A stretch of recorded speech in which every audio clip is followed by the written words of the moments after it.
Hello friends, welcome to Rama's Cooking World. இன்னைக்கு ஒரு சிம்பிளான தேங்காய் பிஸ்கெட் எப்படி பண்ணுறதுன்னு பார்க்கலாம். இதுக்கு ஒரு 4 இன்க்ரீடியன்ஸ் இருந்தால் போதும், நம்ம வீட்டில் சிம்பிளாக பண்ணிடலாம். அது பார்க்கறதுக்கு முன்னாடி மறக்காமல் நம்ம சேனலுக்கு சப்ஸ்கிரைப் பண்ணி அந்த பெல் ஐக்கானை கிளிக் பண்ணிக்கோங்க. இப்போ நம்ம வீடியோக்குள்ளே போகலாம். ஃபஸ்ட்டு நம்ம பட்டர் எடுத்துக்கணும். இந்த பட்டர் வந்து ஒரு 1/4 கப் அன்சால்டட் பட்டர். உங்ககிட்ட சால்டட் இருந்தாலும் நீங்கள் ஆட் பண்ணிக்கலாம். ஆனால் முக்கியமாக என்ன நீங்கள் பார்க்கணுன்னா, இது வந்து 4 ஹார்ஸ் முன்னாடி ஃப்ரிட்ஜிலேருந்து எடுத்து வெளியே வச்சுருங்க. நல்லா ரூம் டெம்பரேச்சரில் இந்த மாதிரி நல்லா சாஃப்டாக இருக்கணும். இப்போ இந்த பட்டரை இந்த மாதிரி ஒரு பபிள் விஸ்க் இருந்துச்சுன்னா நீங்கள் இந்த மாதிரி மிக்ஸ் பண்ணிக்கலாம். இல்லை ஸ்பூன் வச்சு கூட நல்லா மிக்ஸ் பண்ணிக்கலாம். இல்லை எலக்ட்ரிக் பீட்டர் இருந்தால் கூட நீங்கள் யூஸ் பண்ணிக்கலாம். நல்லா அடிச்சுக்கோங்க. இந்த எல்லோ கலர் வந்து பேல் ஒயிட் கலர் இல்லை பேல் எல்லோ கலர் வந்துச்சுன்னா கரெக்டாக இருக்கும்.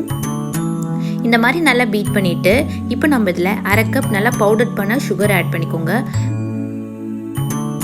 1/2 கப் சர்க்கரை எடுத்து மிக்சியில் போட்டு நல்லா பவுடர் பண்ணி இதில் ஆட் பண்ணிக்கோங்க.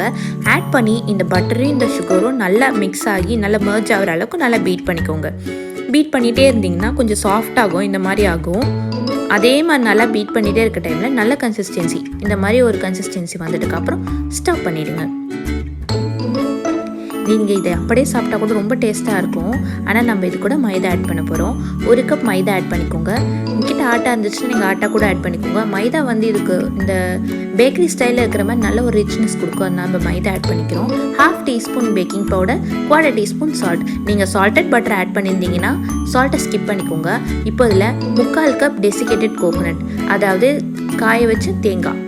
உங்ககிட்ட ஃப்ரெஷ்ஷான தேங்காய் இருந்துச்சுன்னா அதை நல்லா துருவி அதை மிக்சியில் போட்டு நீங்கள் அடித்து கூட ஆட் பண்ணிக்கலாம். ஆட் பண்ணிவிட்டு ஒரு பேனில் ட்ரை ஃப்ரை பண்ணிக்கோங்க. அதாவது ஆயில் எதுவுமே ஆட் பண்ணாமல் ட்ரையாக ஃப்ரை பண்ணிவிட்டு அதை நம்ம இதில் ஆட் பண்ணிக்கலாம். அதுவும் நல்லா டேஸ்ட்டாக ஃப்ரெஷ்ஷாக இருக்கும்.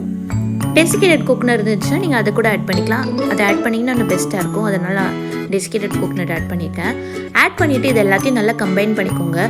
நல்லா மிக்ஸ் ஆகி கம்பைன் ஆகணும். இது எல்லாத்தையும் நல்லா கம்பைன் பண்ணிவிட்டு இந்த மாதிரி ஹோல்ட் பண்ணி பாருங்கள். இந்த மாதிரி ஷேப் அது ஹோல்ட் ஆச்சுன்னா கரெக்டான கன்சிஸ்டன்சியில் இருக்குதுன்னு அர்த்தம். உதிரியாக இருக்கணும்.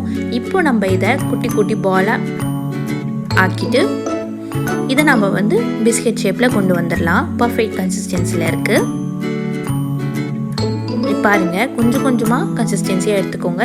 எடுத்து சின்ன சின்ன பாலாக உருட்டிக்கோங்க. உருட்டிட்டு நம்ம அதை ஒரு பிளேட்டில் ட்ரான்ஸ்ஃபர் பண்ணிக்கலாம்.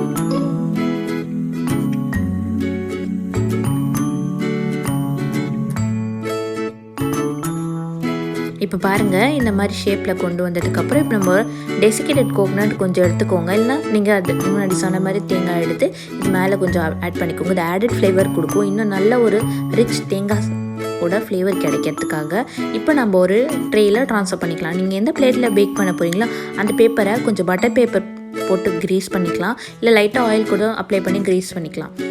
ஆட் பண்ணிவிட்டு எல்லா பிஸ்கெட்டையும் இதில் ட்ரான்ஸ்ஃபர் பண்ணிவிட்டு அவனை ப்ரீஹீட் பண்ணுங்கள். ப்ரீஹீட் பண்ணுறது ரொம்ப இம்பார்ட்டன்ட். நான் அவனை 160 டிகிரி செல்சியஸ்க்கு 10 மினிட்ஸ்க்கு ப்ரீஹீட் பண்ணிவிட்டு 15 மினிட்ஸ்க்கு பேக் பண்ணி எடுத்துக்கிறேன். இப்போ 15 மினிட்ஸ் கழிச்சு நம்மளுக்கு சூப்பரான பிஸ்கெட் ரெடி ஆகிடுச்சு. ஃபஸ்ட்டு கொஞ்சம் சாஃப்டாக இருக்க மாதிரி தான் இருக்கும். கொஞ்சம் நேரம் அப்படியே விட்டுடுங்க. இல்லைனா ஒரு ஏர்டைட் கண்டெய்னரில் ஸ்டோர் பண்ணிவிட்டு ஒரு 1/2 அன் ஹவர் கழிச்சு சாப்பிடுங்க. நல்லா கிறிஸ்பியாக இருக்கும். பாருங்கள் எவ்வளோ சூப்பராக ரெடி ஆகிடுச்சுன்னு. இந்த ரெசிபி உங்களுக்கு பிடிச்சிருந்ததுன்னா லைக் பண்ணுங்கள், கமெண்ட் பண்ணுங்கள். மறக்காமல் நம்ம சேனலுக்கு சப்ஸ்கிரைப் பண்ணி அந்த பெல் ஐக்கானை கிளிக் பண்ணிக்கோங்க. வெயிட் இந்த 2 வீடியோ உங்களுக்கு பிடிச்சிருந்தாலும் கண்டிப்பாக செக் அவுட் பண்ணி பாருங்கள். தேங்க்ஸ் ஃபார் வாட்சிங்.